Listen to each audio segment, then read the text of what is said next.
Hey, Daddy, this is the man of the champions, Bill Fonzie Alfonso, giving a shout out to something else. Something else, Daddy. This is Nickel Matata, Great Warrior Wolf, and you are listening to Something Else. I'm Tony Cini, and you're listening to Something Else. Hey everybody, it's Rich Palladino, the voice of New England, and you are listening to Something Else with Arya.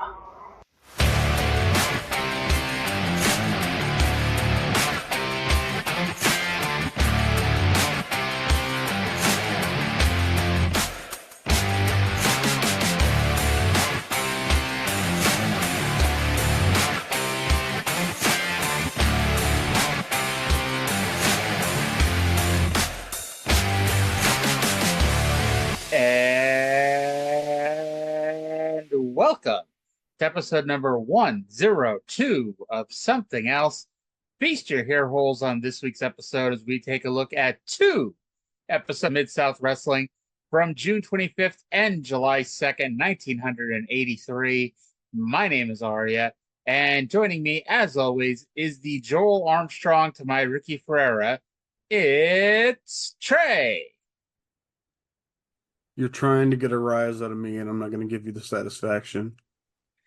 I'm sorry, the Tim Horner to my Arn Anderson. Would you prefer that? I don't even know what to say to that one. The Tim Horner to my Bob Roop. It's Trae. Don't ever call me the Tim Horner to anything. So yeah, we got two episodes of Mid-South this week. And of course, next week, then we're back to normal, where we do Mid-South and World Class from the exact same day. Mostly because if you go and watch this week's episode of World Class, it's half of Star Wars, which we talked about last week on the Tuesday show. So if you want to hear that, go check it out in the archive. It is free with a capital F, unlike the rest of these shows, which are free with a capital R. I don't know what the hell I'm talking about. I think I might be drunk and I haven't drank anything. Are you sure? I've had some Sprite, which to the best of my knowledge is only contains Sprite. I had I went to Sonic today. Do you have Sonic in New England? I haven't. I believe there's somewhere in New England, but I had it when I lived in Pennsylvania. Yes, you're familiar with the concept. So I got a something that I rather enjoy. I got a Sprite with Grape. Mm-hmm. But I was ordering on the app because I always order on the Sonic app because the people who work at the near my house are incompetent. Mm-hmm. So anyway, I put extra grape instead of the regular amount of grape, which I would usually do, and it was too much grape. I would not have guessed there's a way to have too much grape in your Sprite. It was a little overwhelming, but yeah, big fan of grape Sprite. I don't know if they do this down there, but at our movie theater nearby, they have one of the soda machines you put in yourself, and you have your basics, so Coke, Sprite, whatever, but then you can put in flavors. And I've been doing cherry vanilla Coke a lot lately. I haven't seen if there's any grape options. I might have to check it out next time I go to the movies.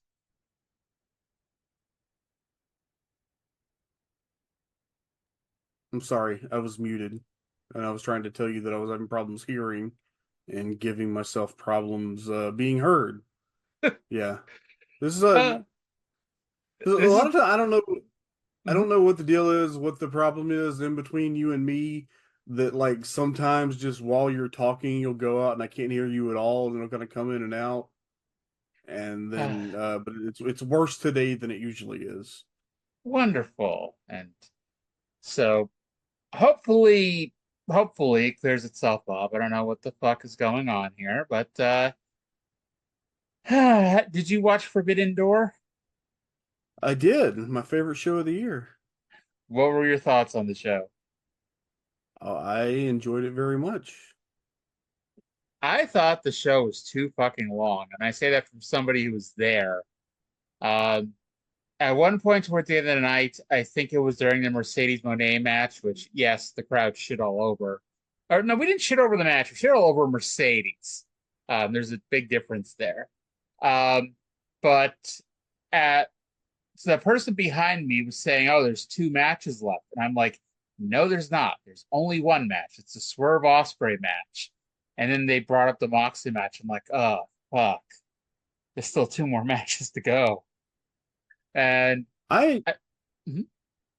I am a defender usually of how long these shows are. And I still like I had no problem with the show length last. Granted, I wasn't there and I know how exhausting it is when you're there. I've been to long shows. But just sitting at home watching it, like I knew what I was in for, so I wasn't put out by the length.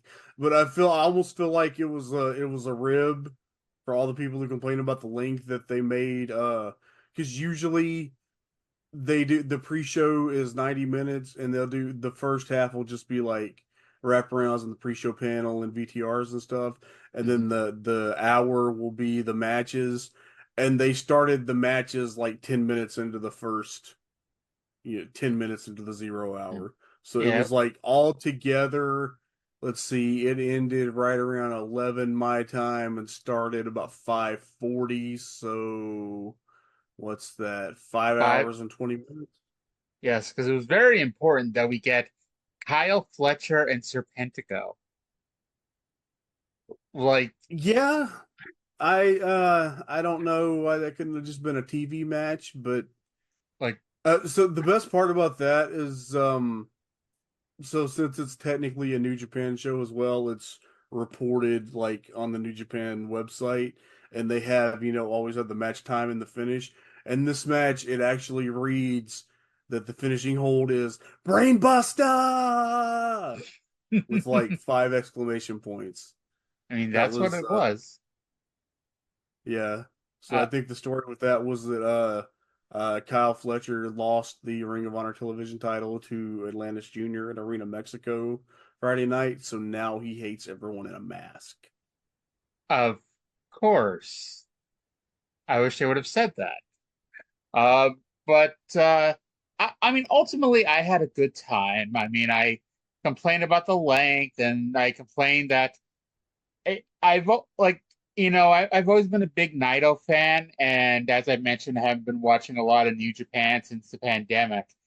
But it's like it became painfully obvious last night that Naito really couldn't do much at all, and it's like I'm used to the meaningless 6 and 8 man tag team Naito matches where he doesn't do anything, and that's the gimmick. But I was like, this was not doing anything Naito in a world title match.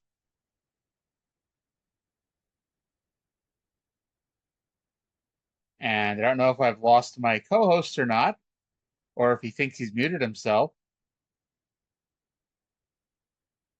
All right, so there's a chance that Hey, did you leave me an opening and I was waiting to listen because I couldn't hear I couldn't hear whether you were talking or just out. yeah, I was talking about Naito not basically being the 6 and 8 man tag team do nothing Naito in a world title match because he's got to that point where he can't really do much. Yeah, Naito ain't got too much left. Yeah. He did like he managed to have the great long form Naito match at the Tokyo Dome this year, I thought. And then his Yeah. title reign was like he had a rematch with Sonata that was very meh, and then he had the match with Yota Tsuji that should have been hot, but like wasn't at all. And then the match with Moxley, the first match with Moxley, which was good, and then now like Moxley's title reign was actually good. Moxley got a match out of Evil that I didn't fucking hate, which is just amazing. But now we're back to 3-star Naito at the as the IWGP World Champion and I, I going don't into the know. G1, and I wonder because I assume he's keeping it until the Tokyo Dome, and I just wonder How the hell is he who going do to you have do? I nine? almost feel Yeah. like you gotta do Yota Tsuji again. You gotta go all the way with Yota Tsuji. I'm like, how the hell is he gonna do 9 singles matches in a month? Well, maybe it'll be like 2021 when he had the first match with Zach and got his knee fucked up and missed the rest of the tournament. I hope not. Well, I don't wish yeah. that upon Obviously, but you know, and Naito needs to go to like where do people go? Is it Mexico to get like the stem cell injections like Rey Mysterio did? possibly. We need for the good of the wrestling business. We need Naito and Tanahashi to go get some stem cells injected into their knees. Indeed. All right, so let's dive into the shows here. So, because we're not too crazy, we're not going to start with the July 2nd show. We're going to start with the June 25th show. So let's go to Mid-South Wrestling, June 25th, 1983, from the Irish McNeil Boys Club in Shreveport, Louisiana. Let's go to the introduction with Boyd Pierce and Bill Watts, and they're going to pitch it to something we've seen before, or at least I've seen before. But let's go to Boyd and Bill now. Hello, everybody, and welcome to this week's edition of Mid-South Wrestling Television. I'm your host, Boyd Pierce, and as usual, we have a lot of exciting action coming up. It'll be headlined by a North American Heavyweight Championship match as the Junkyard Dog defends his title against the challenge of Bob Roop. The cinema idol and a man of 1,000 holds from Mexico, Mil Mascaras, is here, along with international star Super Destroyer. Also, Mr. Wrestling 2, the new national champion in the ring against Arn Anderson, and controversy is swirling around the Mid-South Tag Team Champions. And the man to tell you about it, our guest commentator of the week, Bill Watts. Bill? Well, thank you, Boyd. A lot of excitement, as you said. And, of course, the Mid-South Tag titles are very controversial right now because Ted DiBiase, due to his broken, in quotes, hand, has signed a power of attorney where Boris Zirkov, representing in all Mid-South Tag title matches. And we were scheduled to have Johnny Rich and Hacksaw Duggan go for the title matches here today on television. We were going to have 2 championship matches for the people at home. But DiBiase says he doesn't trust Zirkov to handle the Mid-South Tag titles because Rich and Duggan beat him here 2 weeks ago. But he said also his doctor has not released him. Therefore, he will not let them represent him, and he won't wrestle either. But Zirkov and Olympia are very upset, and they said they've re-challenged Johnny Rich and Hacksaw Duggan here today for a rematch from 2 weeks ago. We'll have that.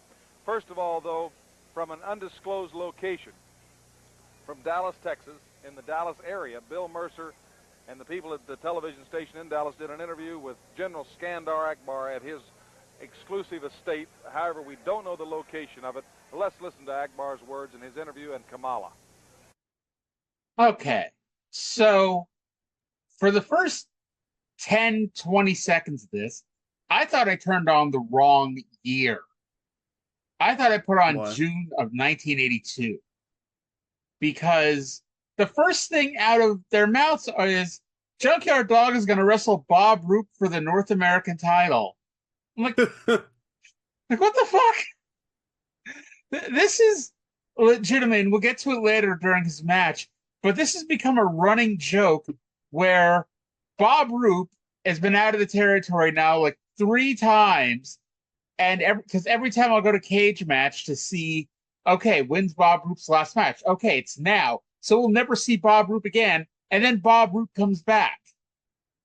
So we'll see what the hell happens. But apparently this week and next week are Bob Roop's last 2 Mid-South matches. But I've said that before. Plus, in case it's not weird enough, Mr. Wrestling 2, who is now the national champion, which is not a title recognized normally in Mid-South, versus Arn Anderson, who is a wrestler that we have known for months and months as Marty Lundy.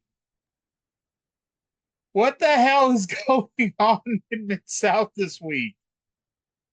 And then we're going to retcon the power of attorney here because DiBiase has rescinded his power of attorney.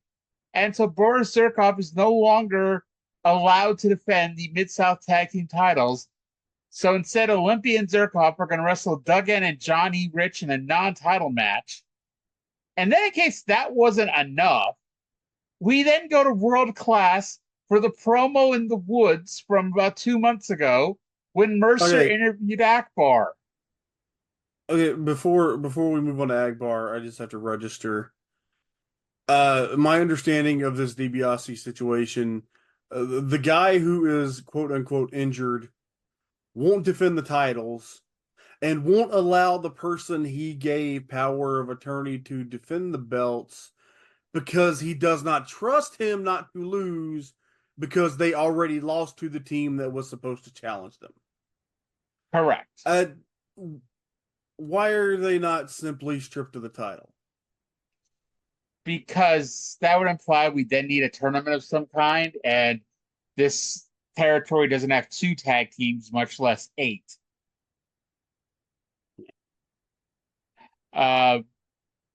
So the Akbar thing, were you doing the show when this Akbar promo originally aired? Oh, my fucking internet connection. I hate this fucking thing. I don't know if anybody can actually hear me at this point. So I And can hear you now. I couldn't until just now. yeah, great. So when we get done this show, which is going to be a fun fucking show to get through at this point, I'm going to have to reset my internet connection before we try to do the Thursday show. So were you part of the show when this Akbar promo originally aired? No, I don't think so. Okay, because it was around that time. But so it's the promo. If you've been listening to the show for a while, you know it. Akbar's in the woods with the Mongol and Mr. Kumar and Friday, and they interview Kamala in the woods behind Mr. Akbar's estate, and he shoves down Mercer and runs after the cameraman. And the whole point of it is to ask, what will Akbar do to Duggan? Okay, then.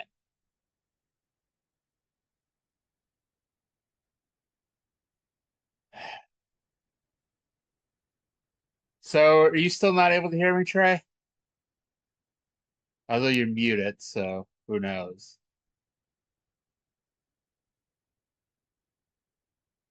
Trae, can you hear me? If you can, unmute yourself. Hi, Or maybe you... I got the very last bit of that.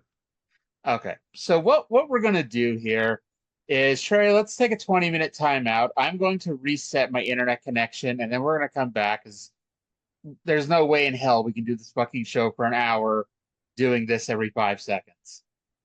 Right. All right, so Okay. to everybody else, it'll be like nothing happened, but it'll be about a 20-minute break for us. All right, see you in a little bit. All right. And welcome back. So it feels like it's been, 15, 20 seconds since we last talked to everybody. But yeah, we're back. Hopefully my internet is now stable. I reset my browser and all that fun, happy horse shit. And let's get through this show. Now, we were talking about the skit with Kamala, with Mr. Kumar, the Mongol, and Friday. Did you have any thoughts on that skit? I did not. I wrote 0 words about it. All that What just is... no thoughts. It's all good. Akbar is so boring. And he's all over both shows, and he's gonna be for a while. I like Kamala. That's my only it's the only redemptive anything about Akbar. Like Kamala. And the weird thing about this is it's not like we need to reintroduce Kamala, because Kamala's been in Mid-South. So I'm not even sure what really the point was, outside to remind people about Kamala. Although, like we said earlier, that apparently the whole point was to ask what Akbar is willing to do to Jim Duggan. What is Akbar willing to do to Jim Duggan? I guess we'll have to wait and find out. But go to the first match here. It is Butch Reed versus Bob Roop. Oh, Jesus fucking Christ. Bob Roop is apparently stuck on my mind. Show start. Yes, Joe Stark. The pride of Jonesboro, Arkansas, Joe Stark. Yes, he looks and acts absolutely nothing like Bob Roop, except they both wear the two-strap singlets. But during the intro of the match, Butch Reed's going to interrupt our good friend Reeser to talk about the lack of justice in Mid-South. And in the red corner at 252 pounds. You know something? There just ain't no justice. There ain't no justice out here in Mid-South Wrestling.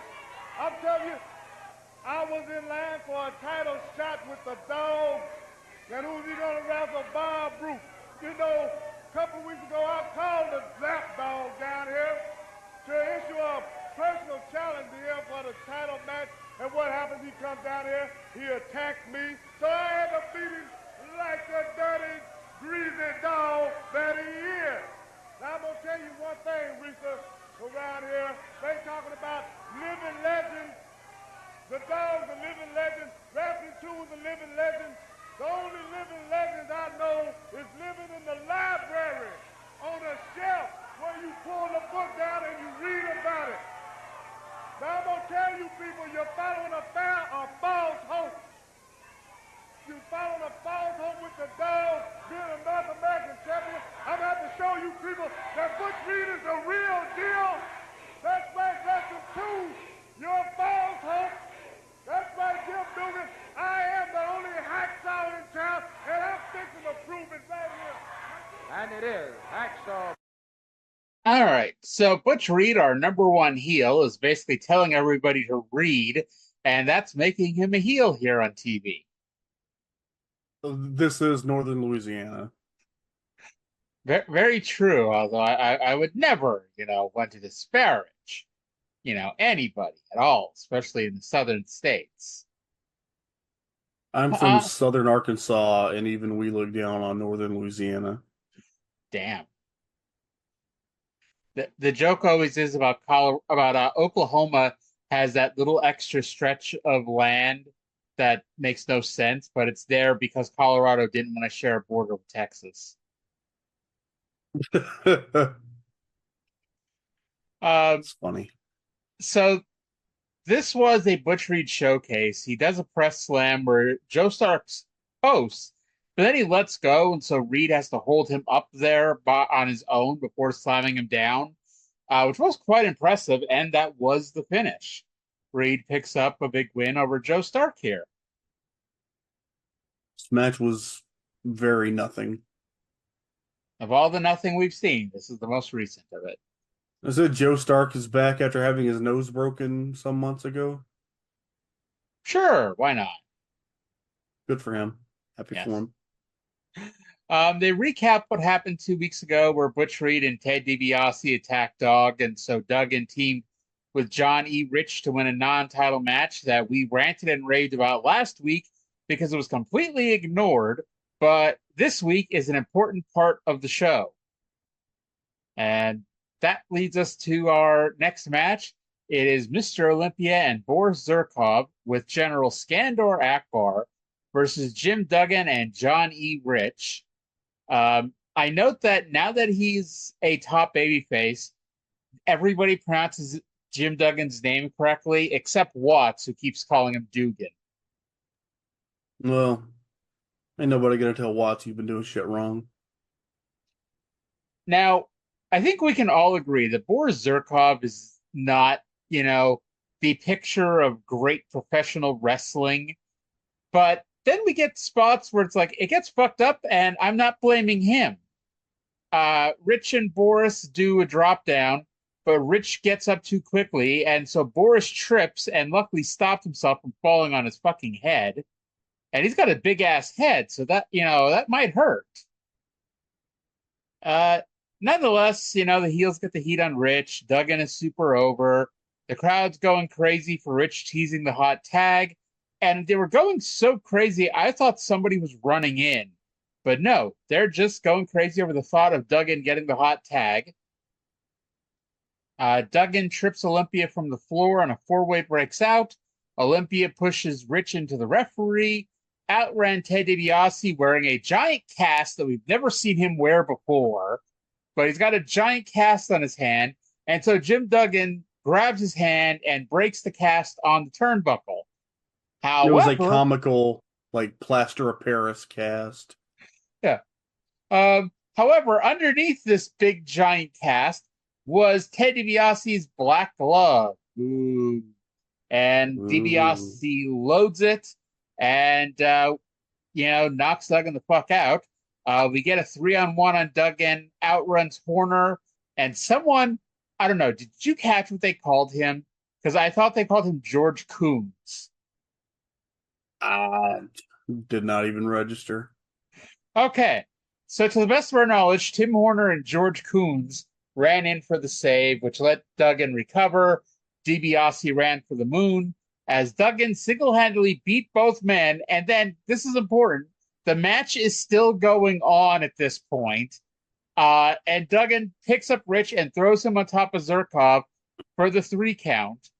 As I note, a bit of a convoluted finish, especially since DiBiase has never had a big-ass cast on his broken hand before. This match was like a lot of nothing, and then they did a lot of shit. Like, yes. It was just whatever, and then they bumped the ref, and then DiBiase hit the ring, and they did the bit with the cast. I just wrote some baby faces tried to make the save. That's how much of an impression that they made on me. That's how much of an impression that Tim Horner makes on you? Duggan ended up making his own comeback, and then the referee just kind of woke up, and the original 4 guys are still in the ring, and then they just did a finish. Yeah. And once again, did we mention Johnny Rich did not deserve to win, but he won. Yes, he does. And actually, in a way, it's going to come back next week when we get to that here in a few minutes. But I do want to wish a happy anniversary to Ted DiBiase and his black glove, because it was a year ago at this point that he had the match with Junkyard Dog for the North American title, where if DiBiase lost, he would have to leave Mid-South Wrestling forever. And that was when he turned heel on his good friend Junkyard Dog by debuting the glove and knocking Dog the fuck out. With Bob Roop, who was on commentary and had spent months talking about what an asshole DiBiase was and how he can't be trusted. And Roop is like, see, I told you all along, you can't trust this guy. It was the Bobby Heenan and Hulk Hogan moment. And, with Bob Roop and Ted DiBiase. First and probably Bob only... Roop, noted expert on untrustworthiness, Bob Roop. Perhaps the only time in wrestling history Bob Roop has ever been compared to Bobby Heenan. Yeah. That's a flattering comparison. I know we talked about this before, but it was so funny. The Dark Side of the Ring on Black Saturday. Yep. Bob Roop has somehow aged into Ole Anderson. When I saw the preview, and apparently a lot of people have the same idea, it's like, I thought, oh my God, they got an interview with Ole before he died. And nope, it was Bob Roop. Old Droopy Roop, as they called him. The funny thing is, it's like, Roop gets a lot of crap, but it's like, at least his run last year, I liked him. And I thought he was a pretty decent guest commentator whenever he'd do commentary. But I know a lot of people are not fans of good old double AU champion Bob Roop. I kind of like him as a wrestler a little bit. So then they recapped the King Kong Bundy matches from the last few weeks with Mr. Wrestling 2 and Tito Santana, where Bundy got disqualified both times for throwing his opponent over the top rope, which is Trae's favorite finish in the world. And then he gave both men a pile driver on the concrete floor. Then Bundy's probably one of the safer guys to take a pile driver on the floor from. Yeah. I mean, that's a lot of padding in those thighs. Like Shane Taylor does that like package pile driver, the Marcus Garvey driver.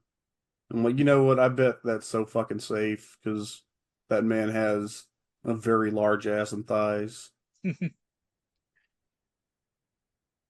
was watching the A&E biography of Mick Foley, which somehow I don't think I ever saw it when it originally aired.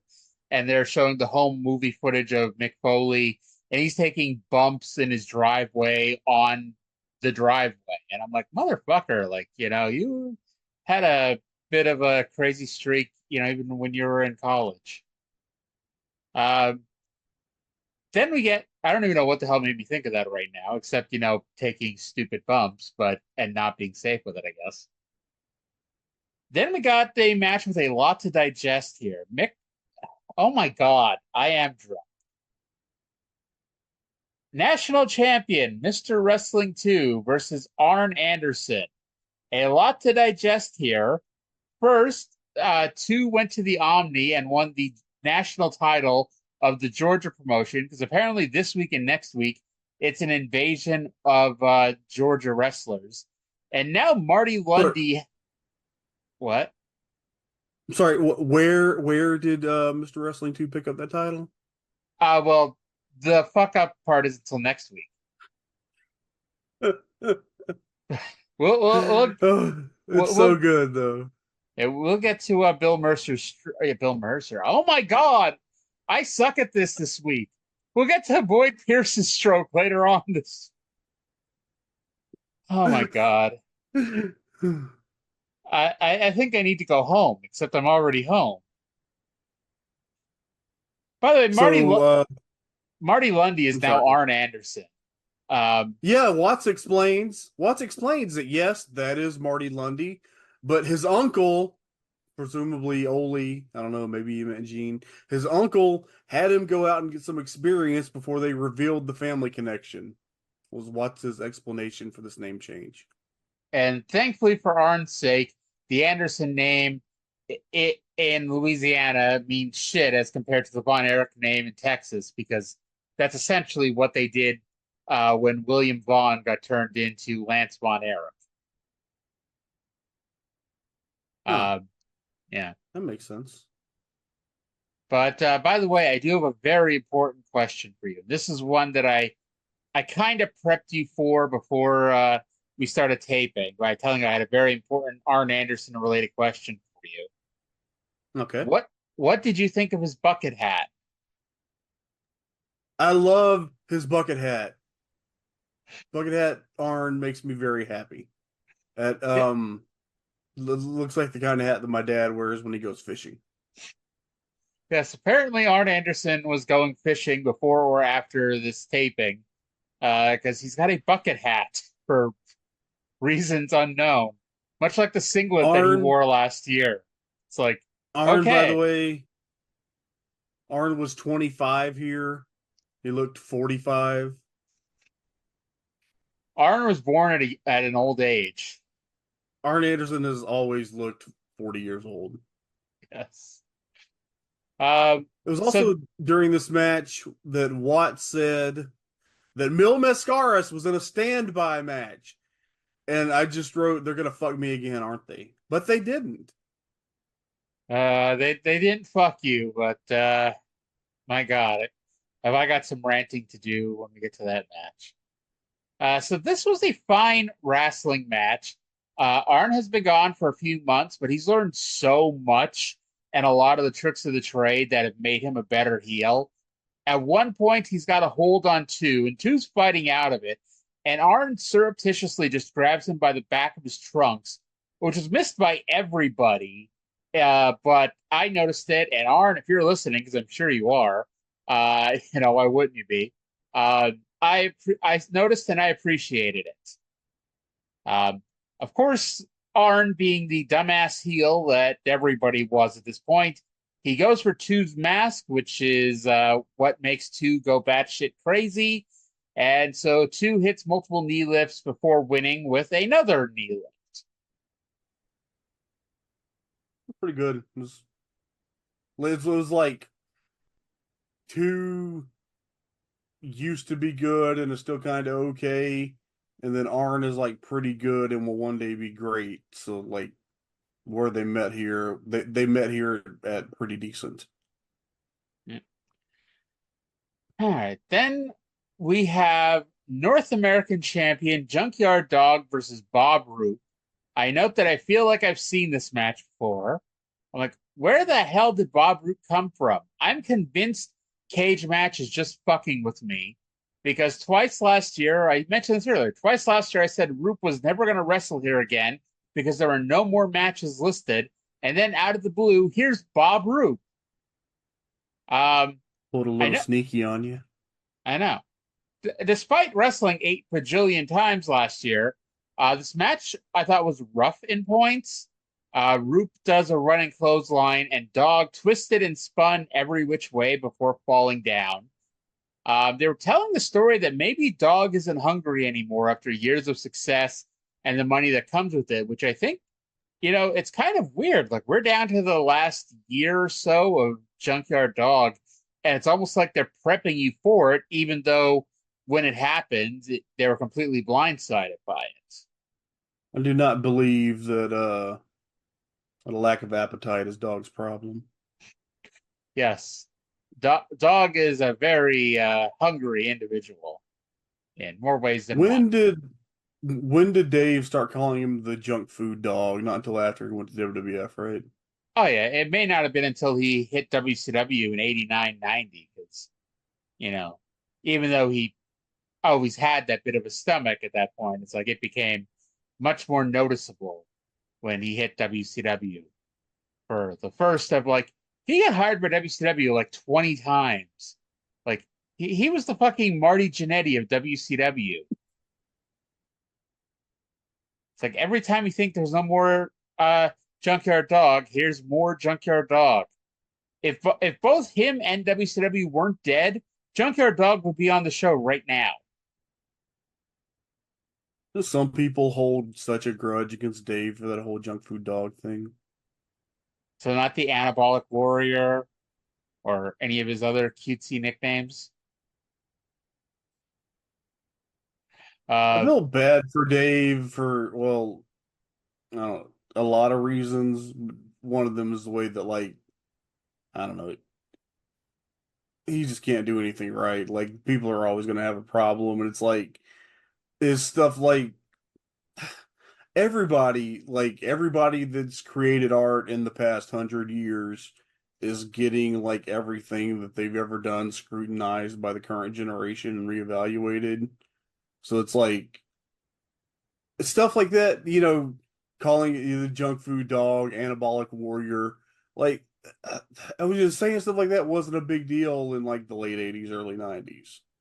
Now people are so uptight that you can't insult anybody anymore. I think it's a problem. And I mean, we talk about it on all of our shows because on the TNA show, they've got little people wrestling every week for the first 10 weeks. And it's we have to do that, preamble beforehand. It's the accepted terminology in 2002 and for decades before was this is midget wrestling. It is not the accepted terminology in 2024, but you can't compare what's acceptable in 2002 to what's acceptable in 2024. It's just not, it's just not a thing. And we talked about Dave. Dave and I get into a fight every year, and for whatever reason, him and I just get into a fight once a year. And I thought last week we were really close to having this year's fight, but he backed down, thankfully, because in the Observer, he's talking about Gabby Tupp, the former Tyler Rex in WWE, and Dave wrote Gabby's dead name in there. And I sent Dave an email I know, I'm not accusing you of malice. I'm not accusing you of whatever. Just letting you know it is disrespectful to do that. And I told him, it's I know that I'm nobody in the grand scheme of things, but if I ever do anything noteworthy, I don't want you ever referring to me by my dead name. And Dave hit back with she was doing media. The other thing I noted was it's okay to say that she used to be Tyler Rex in WWE because that's, among other things, that's not her prior legal name. So it's fine. And Dave basically hit back with, well, she's doing media and yada yada. I'm like, that, like, still, like, just don't do it. And I talked to Garrett Gonzalez about it, and Garrett said he's going to talk to him, and I guess we'll see if anything comes of that. But yeah, so that was Dave and I's near fight last week. It can be hard to catch up with the world sometimes. And I even told him, I'm like, I'm not, like I said, I'm not accusing him of anything. I'm not, it's not like when Jim Cornette was going up on Sonny Kiss and everyone said he was being transphobic. And it's like, I'm like, I didn't think Cornette was being transphobic, and I don't think Dave's being transphobic. It's, just watch yourself. And like I said, even if you fuck up, everybody gets one. And I'll give anybody the benefit of the doubt as long as you're willing to educate yourself and move on. And I think most people are the same. Because, I mean, again, if you were to judge everybody on the worst mistake they ever made, none of us could ever talk to any of us ever again. Here's the thing I've learned from personal experience. No matter what you do in life, you will always be judged on how you reacted on the worst day of your life. Yeah. But you don't think that Cornette was being transphobic with things he said about Sonny Kiss? Honestly, maybe I just didn't hear everything he's ever said about Sonny Kiss, but I didn't think so. It's like maybe I'm wrong, but I never looked at it that way. That was the thing, because I was something of a Cornette apologist up until that point, and it was whenever the last time Sonny Kiss would have been on Dynamite was like August, September 2001. And he just went off on this rant about how how using Sonny Kiss's preferred pronouns destroyed JR's credibility as an announcer. And that was the point for me, even though I don't have a particular vested interest in that issue. I was just like, what the fuck? Like, seriously, I don't want to listen to this shit anymore. I'll be honest, when I went through my little mental health crisis, I essentially stopped listening to every podcast ever. So it's like, oh yeah, that was, in the middle of all that. The only time I ever remember him really talking about Sonny Kiss was the original Double or Nothing Battle Royal. That shit Battle Royal that, everyone now acknowledges sucked. But at the time, pretty much the only person who said anything about it was Cornette, and he got ripped for it.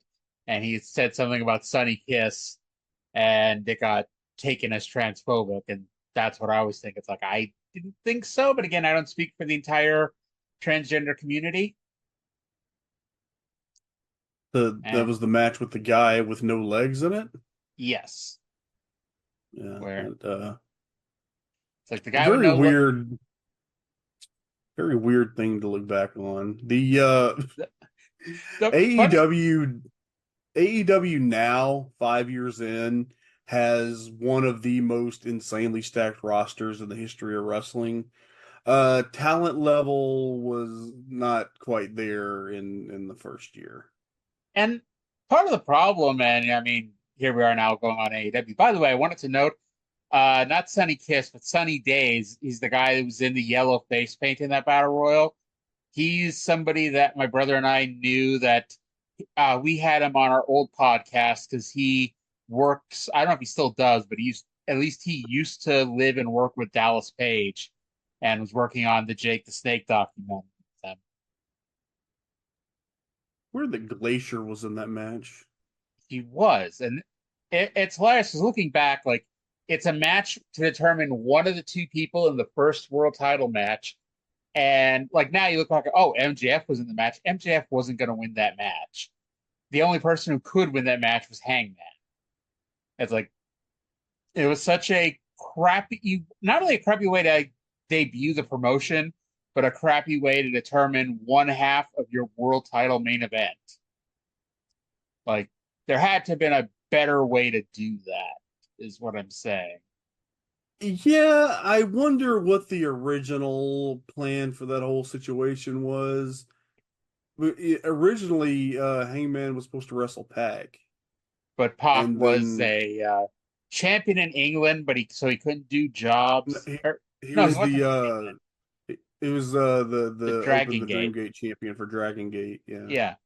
And so it's like he couldn't do jobs, and I mean that kind of told you what the result was going to be of that match.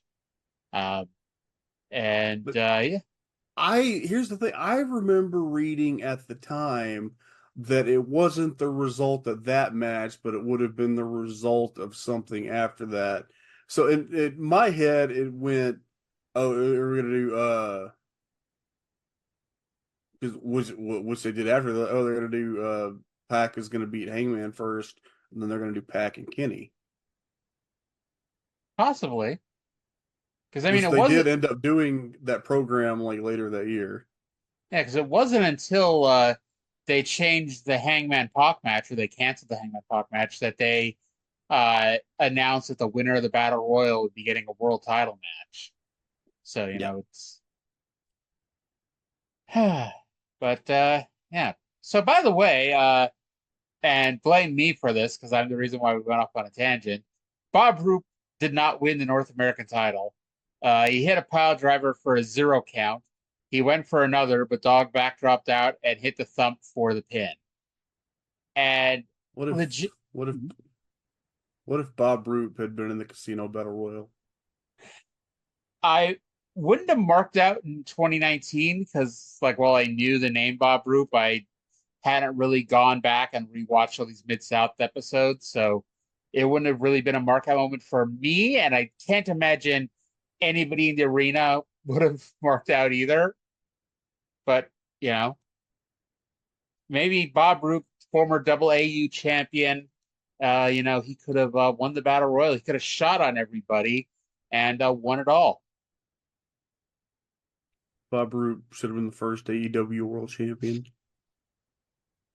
Let's change history.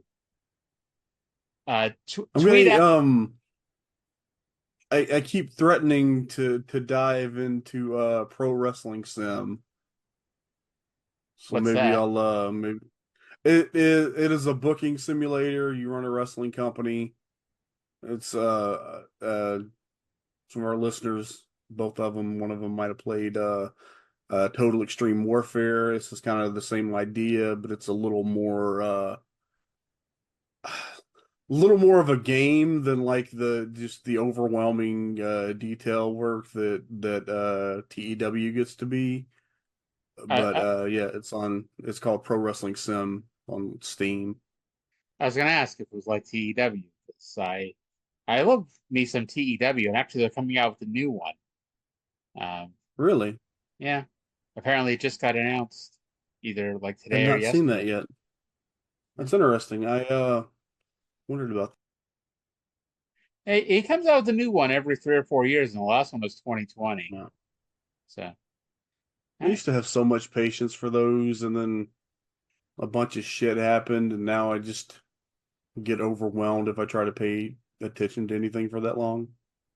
and part of the problem is, as you mentioned, it is very detailed, and it's like it's not for a casual player. Like, and I guess that may not necessarily be a bad thing, but it's like kind of like, good God, like this is it's very involved. You know, we'll go with Yeah, that. I've started hundreds of games. I think I went more than a year twice. Maybe more The than that. Maybe like three times. the longest I think I've gone for one scenario was like 10 years. See, I want to do that, but I just, I'm so dumb. Everything's got to be perfect. So one of these days, because that's what I downloaded this game in like 2021, and then nothing was being like the mods weren't there yet. Yeah. So I just kind of left it alone, and then I started seeing stuff about it on Twitter. So I'm like, is this actually like a thing now? And it is. They've caught up with and it looks really cool. But yeah, I just gotta decide what I want to commit to do long term. I started an AEW game and did like one collision where I just did a bunch of shit just to see, but I don't know. I gotta find something that I want to work on long term. Well, speaking of things I would rather not work on long term, Super Destroyer This, versus that great Mexican superstar, Mil Mascaras. oh my God. So, this was actually the perfect Mil Mascaras match because it was over in under a minute. The problem here, I think we probably both had the same problem here. Is it the audio I'm about to play of the finish? Probably, yeah. So Mill's dancing on his tiptoes from the beginning. I mean, the crowd liked him, but that's all you can say.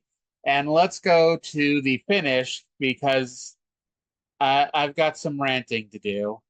Mascaras on the top like Harley Race. The reason that's legal, he doesn't jump down. He dives on his opponent, and he's got it. Mil. Yeah. So Mid-South had a rule, which most of the Southern territories did throughout the years. You can't jump off the top rope. It's illegal. It's a disqualification. So it's like it was always there, something you did behind the referee's back to get heel heat. And we've seen it on this show a lot, especially when Matt Bourne was in, because he would do the bombs away knee drop on people behind the referee's back during Duggan and DiBiase tag matches. However, Mil Mascaras was not going to come in and jump off the middle rope, apparently. And so we came up with this bullshit reason that he is diving down on you and not jumping. And that is why he's allowed to do that. Okay, just thinking like as a booker, how I would make that work. I think it would be funny. I mean, it's a stupid fucking rule anyway, but if I wanted to get something out of it, I would have one of these days. I am going to sit down and write out the unified rules of professional wrestling. It's something that I really think should exist. We're going to get that But published. yeah, maybe I can get people to adopt it. But we'll I go would to have the something state of like New Jersey and try to get oh my God, what was his name? Jeff Blatnick. Is he still alive? Get him to come and argue to put in the unified rules of pro wrestling to New Jersey. yeah. So have it worded very specifically where like it would say you can't jump off of the top turnbuckle. So like technically like you can't do a standard dive out of the corner, but a springboard would be fair game. So as long as you're standing on the ropes, that's okay. Standing on the turnbuckle. That's the kind of dumb shit. Like I would just book shit if I had a wrestling company. I would book shit to address my own pet peeves. Like I would have a heel steal the babyface's championship belt, and then immediately like the authority figure commissioner comes out and says that they have to return the championship or they'll be fined like $10,000 a day for every day they don't return the belt. That makes too much sense. Just because I fucking hate belt stealing angles.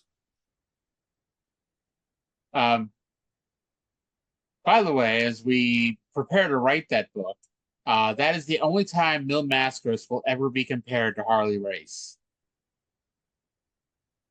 Gonna write the unified rules of professional wrestling. Also gonna write the professional wrestling style guide. So you'll know important things like why is Konosuke Takeshita's name capitalized, but only when he wrestles in Japan, but only since he's been wrestling in the United States? You don't know, do you? That's why we need a style guide. No, is his name not capitalized in DDT? It is capitalized in DDT now. Okay. So I guess I'm confused. What is it then? Nothing. It means nothing. Okay. why is it capitalized? Like, there are reasons, but they're stupid, and I just think it'd be funny to write a book about them. Okay, sounds good. I always kind of laugh when the New Japan ring announcer introduces the wrestlers. The Japanese wrestlers, they get introduced their last name first and then their first name. So Naito, Tetsuya, Tanahashi, Correct. Hiroshi, etc. But when you announce the American names, it's first name first. Or pretty much any Yeah. gaijin, because, Osprey, ZSJ, Y. That's where it's like it's Yeah, kind but of then weird. like if it's a gimmick name, like they don't reverse Evil. it. But then if you were listening, like the at Forbidden Door, the Japanese announcer announced Konosuke Takeshita as Konosuke Takeshita. Not Takeshita Konosuke. yeah. And Interesting. it furthers it just furthers the need for analysis to make sense out of all these things. There might just be a conspiracy against Konosuke Takeshita. Maybe the New Japan ring announcer, because Takeshita is not a New Japan wrestler, is not going to show him the respect of announcing him properly, quote unquote.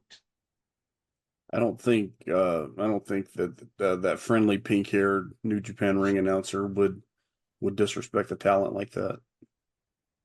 I mean, who knows? I mean, that's why he couldn't get an IWGP title match a few weeks ago. He had to have the non-title, the Proving Ground match, or whatever the hell it's called. Yeah, and I thought that, I understood that. I understood it was an issue that they had already announced a title match, and they had already done it once where they announced a title match and then allowed AEW to do another title match, and people were mad about it, so I didn't think they were going to do it again. But I also thought, well, it could be that New Japan just doesn't want a guy that they think of as a DDT guy to challenge for their belt. But then right after that, he's on the G1, so what the fuck do I know? Apparently, not a whole lot. And you know what? This conversation is a lot better. This conversation does not make me nearly as furious as fucking Bill Watts here trying to explain that Mill doing a diving crossbody isn't a DQ because he doesn't jump down, he dives on his opponent. Because the dive It is sounds not like a an jump. argument. It sounds like an argument that one of those sovereign citizen morons would make. I'm not driving, I'm traveling. I'm not jumping, I'm diving. Fucking stupid. Oh, Lord. It's like, what can you fucking do, right? And speaking of things we don't know what the fuck to do, we have an expiration of time match. Tony Zane versus Tim Horner, where they announced that since DiBiase has proved beyond a shadow of a doubt that his hand is not hurt, next week the titles are on the line. Olympia and DiBiase versus Jim Duggan and Junkyard Dog, who you might recall is not Johnny Rich. Yeah, poor Johnny Rich. Johnny Rich, like, Jesus, that poor motherfucker. They announced that in 2 weeks, Dusty Rhodes will be here. And I always laugh when Dusty comes in because one of the first episodes of Mid-South we watched from back in January of 82, they announced that Dusty Rhodes was going to be a full-time wrestler in Mid-South Wrestling, and he'd be booked out of Mid-South by Bill Watts, or in this case, matchmaker Grizzly Smith, or more precisely, Mid-South president Charlie Lay, who's disappeared the past few months. But then Dusty hasn't appeared on the show pretty much since. Strange. Yeah. Horner won, and because I wasn't expecting a finish, I didn't even watch to see how he won, and then I just didn't feel like going back and rewatching. It was a knee drop. So it wasn't the natural bridge. It wasn't.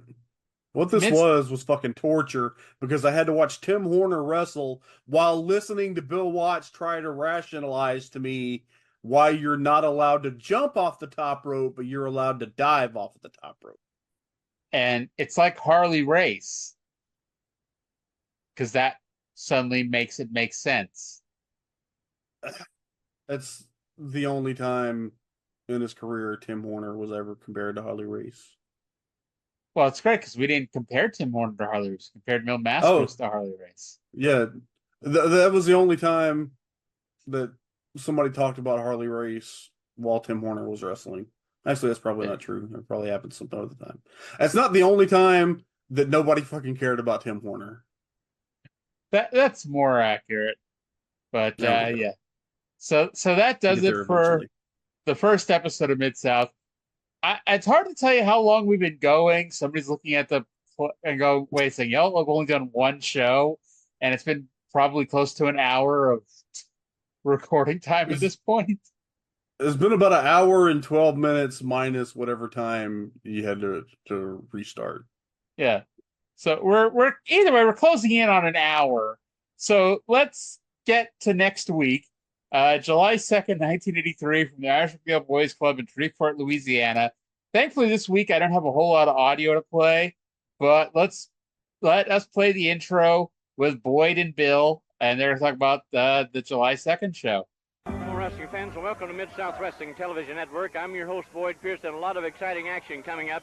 This week's card will be headlined by Mid-South Tag Team Championship Battle, and a wild battle is what it'll be, because it'll be the champions Ted DiBiase and Mr. Olympia defending against the top challenge of the Junkyard Dog and Hacksaw Jim Duggan.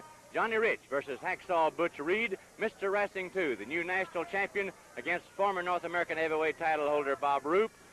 King Kong Bundy is here, so it all adds up to 60 minutes of exciting wrestling action. Tell you about it, Bill. I know you're just ready to start. Well, Boyd, I'll tell you, it's going to be exciting tonight, and I think you've just capitalized it all because the tag title match, and DiBiase is forced, and Grizzly Smith is pretty doggone certain that he's going to make DiBiase, no matter what he comes up and cries about, he's got to be in it. Grizzly says, I promised these people this tag match, and they're going to get it. And I've never seen the big man quite as determined, so that should be a tremendous bout. But first, right away to Reeser Bowden, because we got Mr. Wrestling 2 and Bob Roop.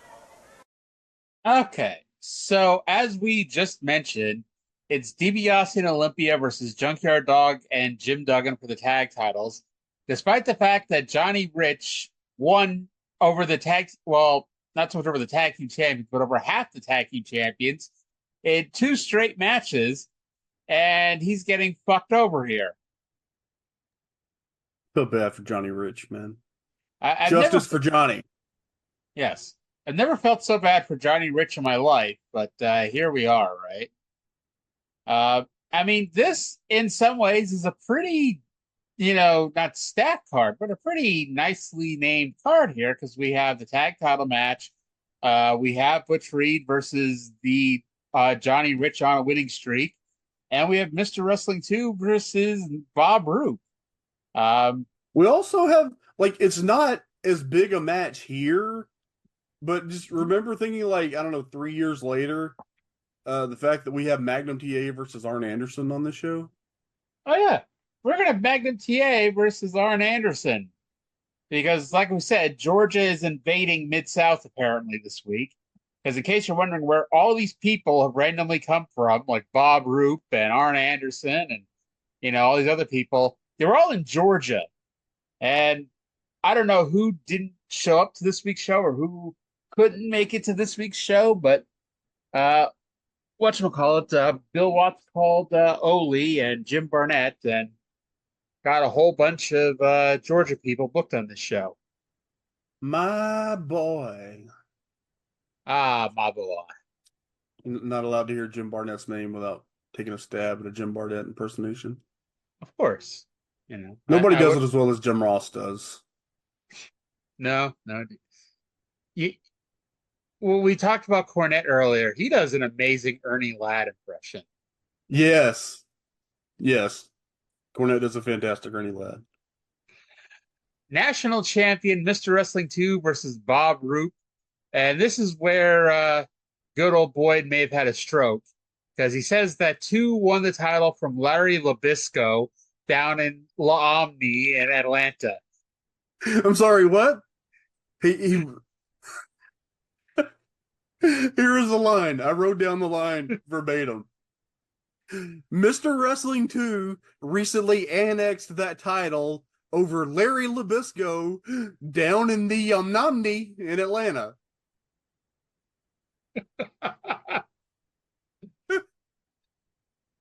This is why Bill Watts doesn't let him talk. There's Omni. There's a tasty morsel right there in the middle of the Omni. And Larry Zbyszko had it. Larry Zbyszko. Good old Larry Zbyszko. I thought it was bad when I would purposely call him Larry Nabisco for years. But nope. Remember when he was an announcer and the NWO debuted and Larry tried to get over calling them the New World Order? I also remember Larry just being the most over announcer in the history of announcers. At the start of every show, he'd go and do the, twirl of his hand near his head and take his props. Was any other color commentator in wrestling history buried more shit that he was watching than Larry? Gorilla. Yeah, but Gorilla Gorilla did it in an amusing way. Larry just buried shit. I'd say Gorilla always saying that so and so will never submit to the heel's major submission hold. Like, dude, stop fucking saying that. I mean, I guess he's not saying it anymore, but why? Yeah, but at least then, Gorilla's putting over the babyface. Larry's putting over Larry. All those damn luchadors, their careers are going to be shortened by those moves. And the funniest thing about that is that luchadors wrestle from. I think Mil Mascaras might still wrestle. I wouldn't be shocked. I'm gonna look this up and see when Mil Mascaras' last recorded match was, because last I knew, he was still working at least on occasion. Oh Lord. Okay, 2019. So I guess he's unless he's still working outlaw shows and aren't getting recorded. He worked until 2019. Interesting. Well, so our first match, National Champion Mr. Wrestling 2 versus Bob Roop. As much as I like Bob Roop, Bill was excited about as excited about this match as I was, as he just starts ranting about deep sea diving. his diving trip to Cozumel with his kids. And this is Bill Watts at his Bill Wattsian best here. And there's nothing necessarily wrong with the match, just dull. 2 wins with a running knee lift. And we are allegedly never going to see Bob Roop ever again. With that said, next week, I'm sure he's going to win the North American title next week. Do not believe you. I swear, someday cage match is just fucking with me. I guarantee, right now, there's no other matches listed for Bob Roop in Mid-South, but in about 6 months, Bob Roop is going to have a run in Mid-South, and they're going to suddenly all appear on the cage match profile. Where does he go after this? He didn't keep at it past the early 80s, does he? I don't know when he stopped, but he's actually been in Georgia since he left here last year. And he's still going to be in Georgia for at least a little while. Maybe that was the angle. Bob Roop was coming to try to get the national heavyweight title and bring it back to Georgia. Roop wrestled until 86. Nice. Rip Rogers versus Art Cruz. And I asked, did I accidentally watch the end of the show first? Because here we are with our expiration of time match in the second match of the show. So odds are this was not going to go 40 minutes. But Bill announces that Dr. Death Steve Williams is going to be back starting next week. Oh, I didn't catch that. That's cool. Yep. He was in the USFL with the New Jersey Generals for the first season. And then Trump bought the Generals, so Dr. Death left them and signed with Denver. And allegedly he'll be here until the USFL season resumes next year. Now, Trae, I don't know if you've ever really gotten in the ring, have you? No. Okay. So most people's first match happens in a middle of nowhere indie show that no one ever sees unless you have a friend recording it to put on YouTube later on. Dr. Death, Steve Williams' first matches in 1982 were on Mid-South Wrestling Television. And of course, they weren't expecting some smartass to be talking about it 40 years later, but still, his very first two matches against the Turk and Billy the Star Child Star were right here on Mid-South last year. And it's so weird to see somebody in their first ever match. I mean, didn't Doc's amateur wrestling coach say that if he had been a wrestler first instead of football and football first, wrestling second, if he had gone all in as a wrestler, he could have been an Olympian? Possibly. He was really good. By the way, for whatever reason, while thinking about the Turk and Billy the Star Child Star, I started thinking of some of the other greats from 1982, or at least some of the great names. And I had to look to see if Buck Robley was going to be here. And no, Buck Robley never comes back to Mid-South. So you'll never get to question why Reeser always introduced him as Buckley Christopher George Robley III. A lot of name. Yes. And the hilarious thing is nobody ever acknowledged that Reeser said that, and nobody ever called him anything but Buck Robley.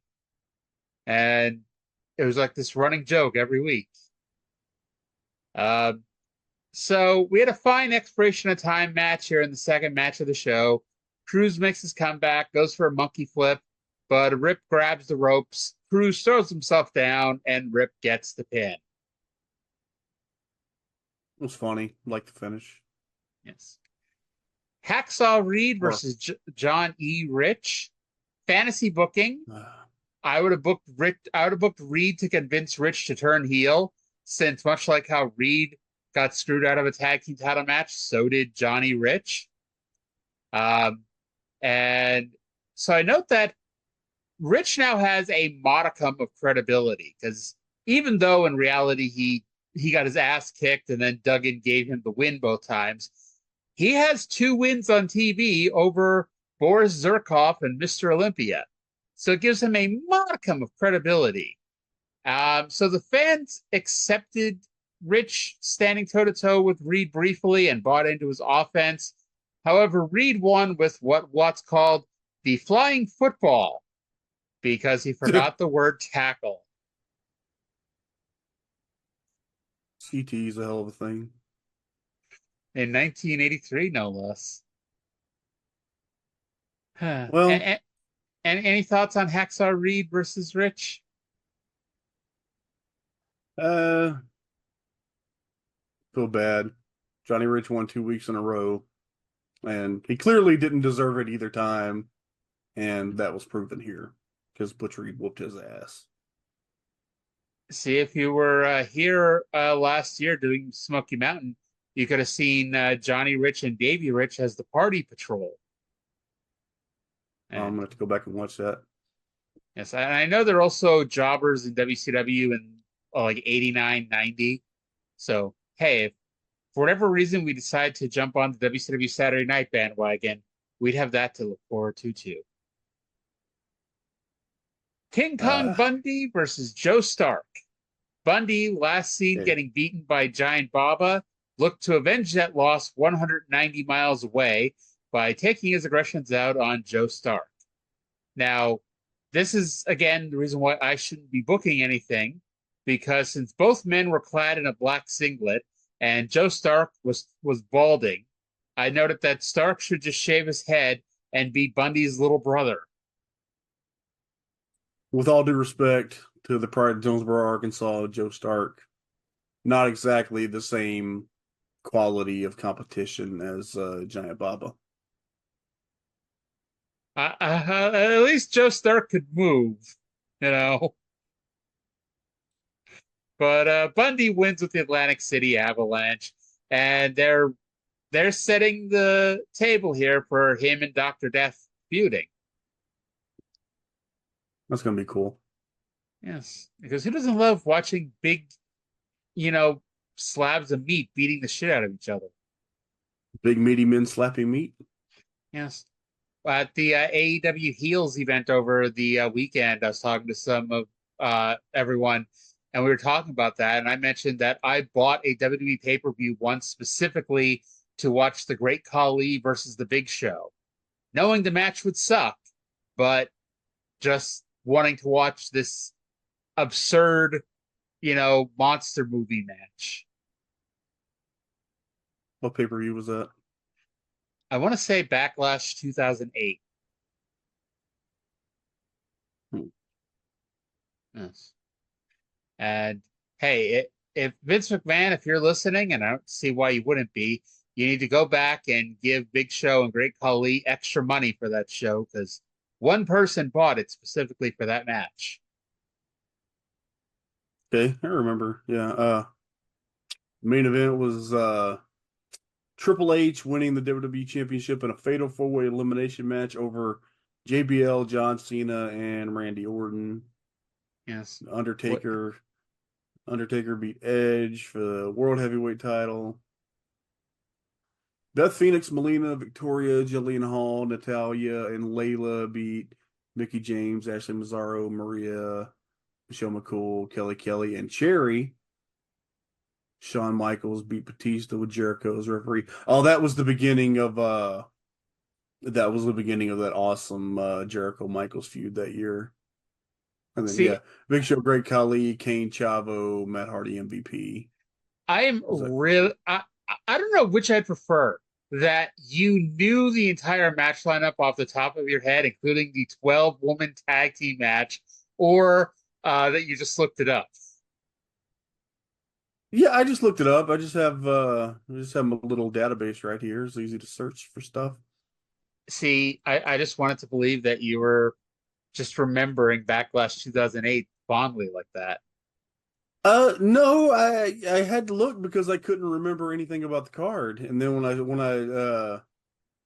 I remember the four-way because that's I remember world title changes and shit like that. So I remember the main event of that show, and I remember the Matt Hardy MVP. That was Matt Hardy winning the U.S. title at kind of the climax of their kind of long feud. And the start of the end for MVP. Yeah, I use a program called Rome Research that I just write everything in, and then that's where so if I have it and I put it in here, I can bring it up easy, and I have, probably a pretty good chance if it's like a pay-per-view that I have it in here. Nice. By the way, Mid-South Tag Team Champions Ted DiBiase and Mr. Olympia with General Skandor Akbar versus North American Champion Junkyard Dog and Hacksaw Duggan. The faces hit the ring and they win the pre-match match as Duggan sends Olympia headfirst into the ring post, which knocks Olympia the fuck out and makes him unable to wrestle. Now, you might think, wow, they come up with another reason to not have this match this week. However, Akbar is fuming, and we're going to have a guest at ringside. Let's go to that audio.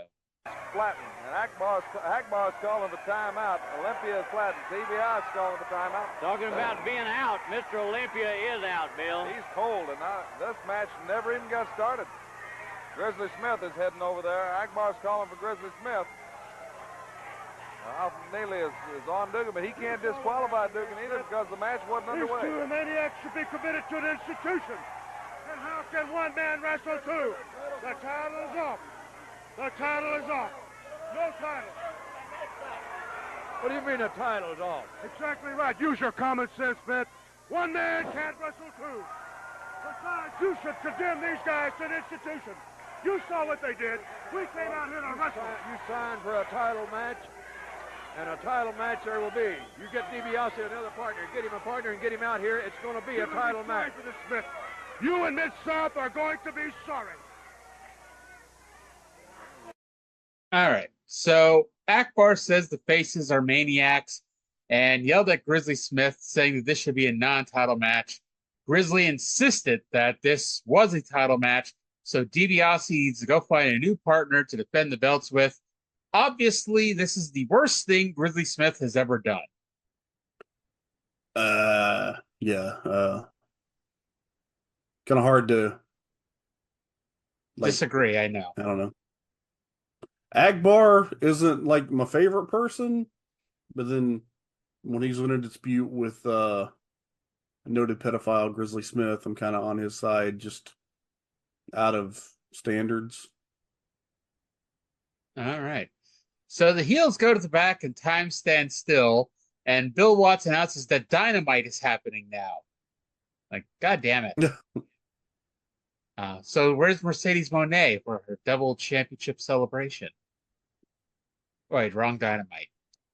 Anyway, Akbar eventually comes back and screams that there's going to be a match, which makes Watts scream because out walks King Kong Bundy, who is another large bald man to replace our former large bald man, Boris Zerkov. And so we get the real match, tag team champions Ted DiBiase and King Kong Bundy with General Skandor Akbar versus North American champion Junkyard Dog and Hacksaw Duggan. Now, instead of being a fake Russian, Jim Nelson should have been put on a black singlet and been Prince Kong Bundy.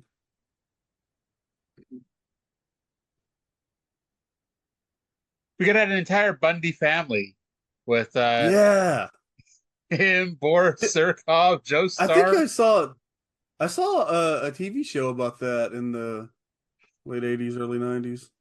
Whole show about the Bundy family. King Kong Bundy was on there. Yeah, yes, he was. He could have had Boris Zerkov on there. You could have had Joe Stark on there.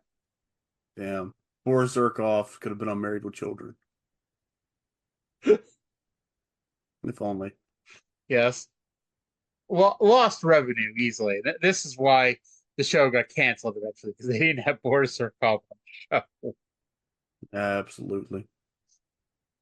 But so yeah, the hottest babyface in the company is in this match, and no, I'm not talking about the dog.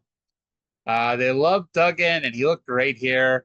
He collides with Bundy, which just, immovable force being the immovable object here. Then we get the finish where Dog punches DiBiase, who falls into the referee. Akbar's up on the apron. Dog drags him into the ring to beat him up. Butch Reed runs down, posts Duggan outside the ring. He then gives Junkyard Dog the buff blockbuster because there's supposed to be a tackle, but Dog was too close. The ref got up and threw the match out as DiBiase and Akbar double-teamed Dog until Duggan runs back in with a 2x4. Ultimately, the two faces ran off DiBiase, Akbar, Bundy, and an interfering Boris Zerkov. Dog and Duggan, way too powerful of a team. Takes like 5 guys to beat them. They would dominate everything. I mean, it must take 5 because we had 4 here, and they could not get the job done. Needed more guys. Indeed. We then have Arn Anderson with Bucket Hat versus Magnum TA. Apparently, the crowd had to get under control after the last match, so I assume they gave the fans lithium. Magnum TA sends Arn back to Oli as a loser as Magnum Ta beats Arn with an atomic drop because Horner doesn't do the natural bridge and Magnum doesn't do the belly-to-belly suplex. Magnum did a monkey flip just to flex on poor Art Cruz. Poor Art Cruz. What? Who is he to doubt Art Cruz's abilities then? So Arn is basically an enhancement guy here. Yeah. But he's so clearly head and shoulders above all of the other enhancement guys. Oh, yeah. Yeah. Because even before, he was pretty much the cream of the jobber crop when he was here previously as Marty Lundy. And he's only been gone a few months because his last show was the North American title tournament that was like right before you joined the show. But did he start Georgia, Alabama? He's from Georgia, right? He's a Georgia guy. Yeah. Yeah, he started in Georgia. I think he worked Continental, Mid-South. I don't know exactly. He's gonna end up in Crockett within like 2 years and be a big star. I think early to mid 85. Yeah. I didn't realize that he was Arn Anderson this early though. In my head, I didn't know, but in my head he wasn't Arn Anderson until he went to Crockett in 85. Well, apparently not. He was Arn in Georgia. It's funny, like until a few years ago when I was binge watching Saturday Night, I didn't realize that Arn was short for Arnold. And I was always like, that is a weird name to call somebody, Arn. Did not occur to me. Never occurred to me either. I did not know that. I just assumed it was like am I even right about this? That the name Anderson is vaguely like Scandinavian and the name Arn is also vaguely Scandinavian? I don't know. So I was big fan of the children's book series Animorphs when I was a kid. You ever hear that? Oh yeah. Yeah. One of the alien species was called the Arn. I don't remember that. I just remember in the bottom right-hand corner of the book, if you flip through, there'd be a morphing thing on the book. Yeah, that was cool. The Arn only appeared in they were in the Hork-Bajir Chronicles, and then they were showed up in one other book. George Weingroff's penis took on Tony Zane. There are still 9 fucking minutes left on this show. Jesus. They said that there's not a lot of people who can beat George Weingroff, and I'm like, this guy hasn't won a fucking match on this show yet, and he's been here months. However, apparently As all he had to do was pull off some Antonio Inoki shit, and he's winning. Yeah, he puts on an abdominal stretch and turns it into a crucifix pin, and gets the win here in our expiration of time match. Yeah, you described the move correctly. I think Watts called it a banana split, which is a funny name and it works. The proper name of that move, as me being a Marxist Inokiist, the proper name of that move is the ground cobra twist. Interesting. The ground cobra twist. Well, we then end the show with, because apparently we ran out of expiration of time matches, we end the show with a random video created by Mike Gibson, whoever the fuck that is, who put it together about a recent Tulsa, Oklahoma house show. And they set it to a song which I'm going to believe is called Tulsa Time. Tulsa Time by Don Williams. I love Don Williams. That was like the highlight of the whole thing for me. They show highlights of a match between Super Destroyer and Johnny Rich. I note that it's apparently a lights out match, not because it's a no DQ match or whatever, but because there was only one half-ass spotlight over the ring that lit up half the ring, and the other half was as dark as the crowd. And then we got Kevin Von Erich versus the motherfucking Black Ninja Kendo Nagasaki. I didn't even register what those matches were. I was just enjoying Tulsa Time. So yeah, we got 30 more seconds of fucking Kendo Nagasaki. Like, who did I piss off that, I decided to do a podcast, right? To fucking watch Kendo Nagasaki do the Watusi, for months on end. It's a rib on you in particular. I agree. But next week are two of Boyd's favorite people, Dusty Rhodes and Dr. Death Steve Williams. If I'm all these other people who've been in the territory for months and years, and I hear that Boyd's favorite people are two people never in the territory, I'm like, dude, what the fuck? Yeah. Boyd Pierce seems like the kind of guy who likes people that aren't around him more than people who are around him. They might also explain the people who actually like him, too. You know, he was only like 50 here. That seems about right. He looks so fucking old.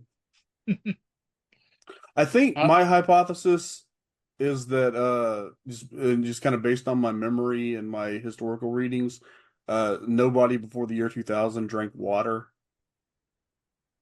That's possible. Because that's why they were able to store so much of it in preparation of Y2K. Yeah, people lost train of thought. Whatever I was saying. Not drink water? Yeah. Yeah.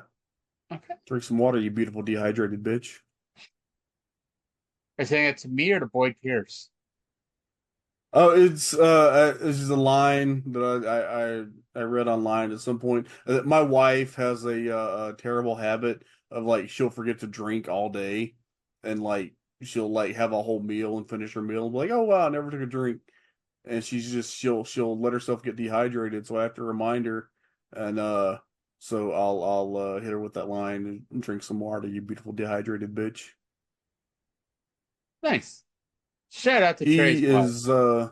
Yeah, shout out to my missus. She is leaving tomorrow to go to Orlando for she got for work for about a week. But she's gonna go to Disney World with her friends, so I'm excited for her. And I did remind her because I'm not gonna be there to remind you, do not forget to drink water. You might have to program it into her phone. They dropped the merch for Inside Out 2. Had all the plushes. So like immediately my wife sent them to me and like I kind of want all of them. I'm like, yeah, me too. So we bought all the Inside Out plushes except for Anxiety, which is out of stock.